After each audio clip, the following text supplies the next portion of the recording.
Buenas tardes, profesor. Buenas tardes, compañeros. Voy a hablar hoy día sobre el enclarecimiento del concepto de la lógica deóntica. Para continuar, los integrantes somos Olano Franklin, Santa Cruz Anaya Camila, Flores Dávila Leslie, Marguiña Yarlequie José, Zúñiga Torres Luciana, Rivas Calienes Camila, Albañil Guamán Milagro, Santa Cruz Jerry, Barnales Chávez Lady, García Gutiérrez José y mi persona Medina Delgado Vanessa.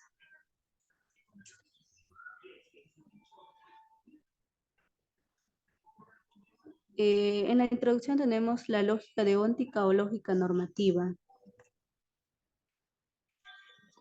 Para empezar, la lectura nos indica que la lógica deóntica o lógica normativa se encarga de indagar las indiferencias y relaciones que existen entre formulaciones normativas y sus diversas modalidades. Asimismo, la lógica experimenta un cambio paradigmático debido a las investigaciones iniciadas por Fried. Dichos cambios fueron reforzados por Ruhl y Witt. Por más de 20 siglos, la lógica estuvo únicamente reducida a la silogista, nacida gracias a Aristóteles, pero si bien Aristóteles brindó mucha información acerca de esta, es con el texto de Bohm que tiene un comienzo en su estudio sistemático y centralizado. Desde entonces, a pesar de los diversos obstáculos que se ha generado por estos textos, no se ha impedido su distribución. Posteriormente, el sistema clásico nacido por Bohm y los sistemas de lógica deóntica se fundan en analogías deónticas como posible, imposible, necesario. Asimismo, también se puede definir lo prohibido como V y lo obligatorio como O. En ambos casos se presenta una negación bien marcada. Asimismo, para entender un poco más este comportamiento analógico, existe un esquema para estos dos grupos y es el siguiente. Desde entonces, las modalidades deónticas y aléticas se llegan a parecer, ya que nada puede ser imposible e innecesario a la vez, así como nada puede estar prohibido y obligado al mismo tiempo. También se recalca que ambas categorías siguen los mismos patrones en su distribución, ya que los modos deónticos se distribuyen por su conjunción y distribución de manera análoga, pero carecen de una conexión o comparación de los conceptos modales aléticos que guardan una conexión lógica entre los hechos y los valores de verdad. Esto es así ya que en la lógica modal alética, si una proposición es verdadera, entonces sería posible, y si una proposición necesaria sería verdadera, mientras que en la lógica deóntica ninguna calificación es independiente de la realización o no realización de una acción. Por otro lado, uno de los problemas centrales de la lógica es el dilema de Horkheimer, ya que pone en duda la posibilidad de la lógica deóntica. Este dilema fue planteado en su célebre trabajo Imperative and Logic. Dicho dilema plantea que en la lengua natural se dan diferencias entre normas como las labores judiciales al momento de dictar una condena.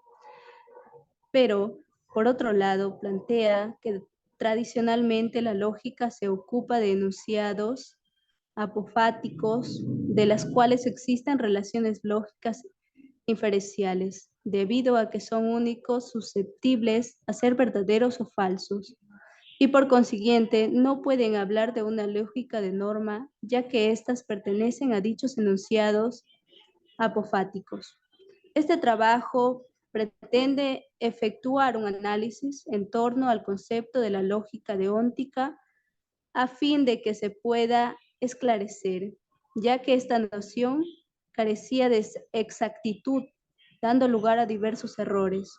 Asimismo, se busca diferencias enteramente la lógica deóntica y lógica jurídica, puesto que ambas expresiones se toman por sinónimas cuando no es así. Y por último, se busca la distinción entre normas y proposiciones normativas.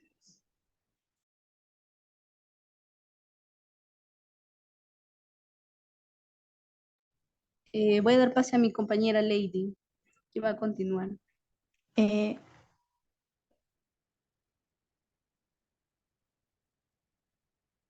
el otro compañero. El siguiente.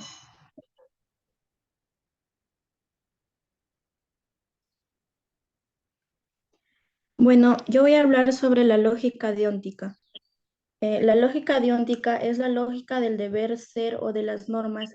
Se ocupa de analizar la validez o invalidez de las proposiciones normativas o imperativas. Estas proposiciones califican las conductas como obligatorias, permitidas o prohibidas. La lógica deóntica se deriva del vocablo griego lo debido. Bueno, uno de los primeros pasos que consideramos ineludible para el concepto de lógica deóntica es el análisis etimológico, que nos permite una buena posición en ciertos sectores jurídicos filosóficos, como en las escuelas de leyes ególica, de la lógica de las razones y las de la ley material. Estos sectores sostenían que la expresión lógica de óptica es inadecuada por su bajo grado de connotación. En realidad, en relación con el campo normativo, el análisis etimológico no es suficiente para clarificar la lógica de óptica porque todavía es demasiado imprecisa. Daré pase a mi compañero. Bueno, siguiendo con la exposición, podemos decir que las dos afirmaciones prácticamente son similares, pero también utilizar esas afirmaciones para algún mismo tema pueden causar contradicciones. Para la solución de esta, se plantea que debe haber estudios de razonamiento general para su buena argumentación. En conclusión, la lógica deóntica y la lógica jurídica son dos áreas de la filosofía y la teoría del derecho que se enfocan en un razonamiento normativo y de las reglas del comportamiento. La lógica deóntica se concentra en las normas de conducta, evaluando su validez desde una perspectiva ética y moral. En cambio, la lógica jurídica, por su parte, se centra en el análisis de los sistemas normativos jurídicos, buscando establecer su validez y coherencia de las normas jurídicas existentes. En resumen, mientras que la lógica deóntica se enfoca en las normas éticas y morales, la lógica jurídica se enfoca en los análisis del razonamiento y la toma de decisiones en un ámbito legal. La siguiente página, compañera, por favor. Luego de aquel procedimiento, se puede afirmar que la lógica es la disciplina que estudia el razonamiento en general. Se puede decir que se divide en lógica formal deductiva y lógica formal argumentativa. En lógica deóntica como lógica no clásica, se puede decir que la lógica deóntica forma parte de la lógica no clásica. La lógica tradicional, que fue creada por Aristóteles, que son apofántica, asertórica, bivalente y extensional. La siguiente página.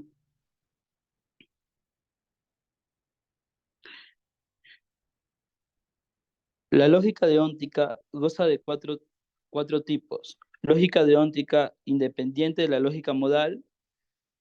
El segundo tipo, análoga o la lógica modal. El tercer tipo, deóntica, parte de la lógica modal. Y el cuarto tipo, la lógica deóntica con modificación o extensión de la lógica modal. La siguiente página.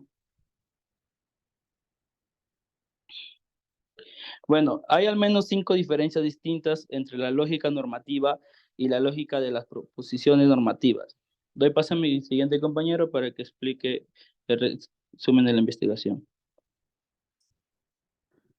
Continuando con el asunto de la lógica deóntica, podemos concluir que la lógica normativa y la lógica teórica, que son campos de estudio en el ámbito del derecho, la filosofía y la lógica, pertenecen al mismo concepto, pero existen diferencias entre estos.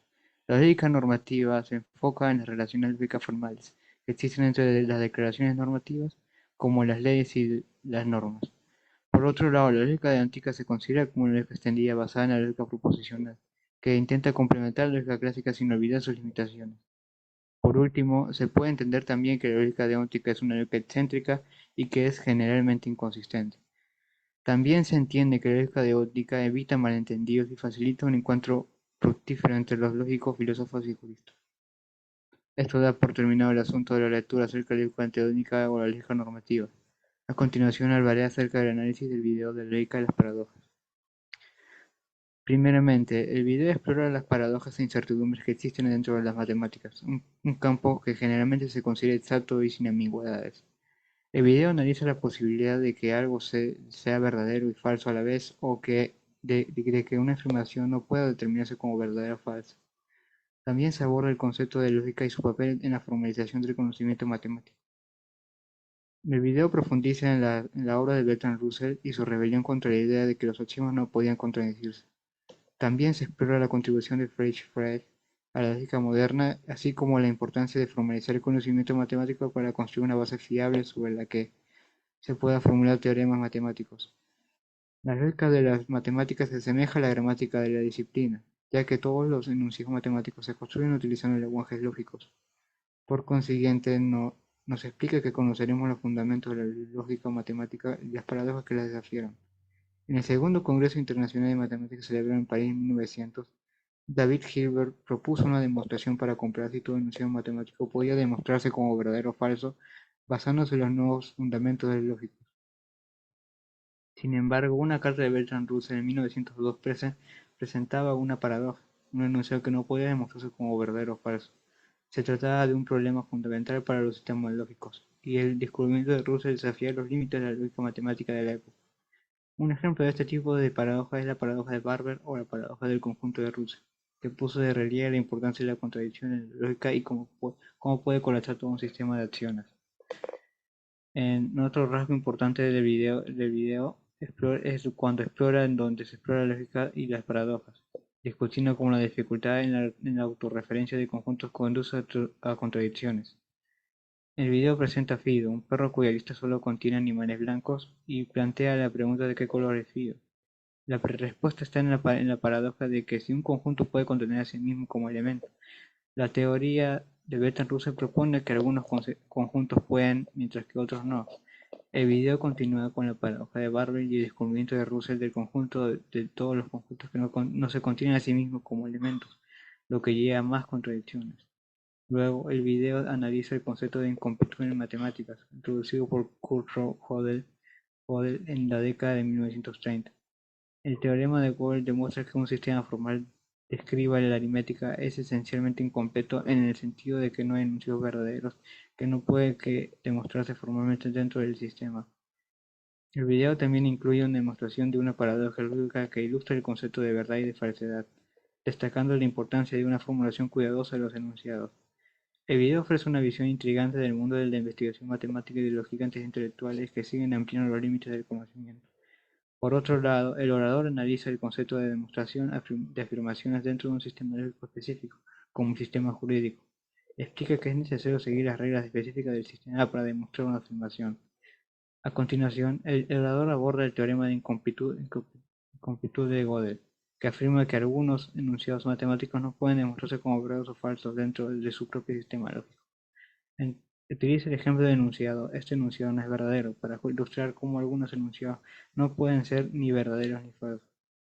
La sección termina reconociendo las contribuciones de Gödel a las matemáticas a pesar de su enfermedad mental y su lucha contra la inestabilidad. Con esto concluye la presentación del grupo 4. Muchas gracias por su atención.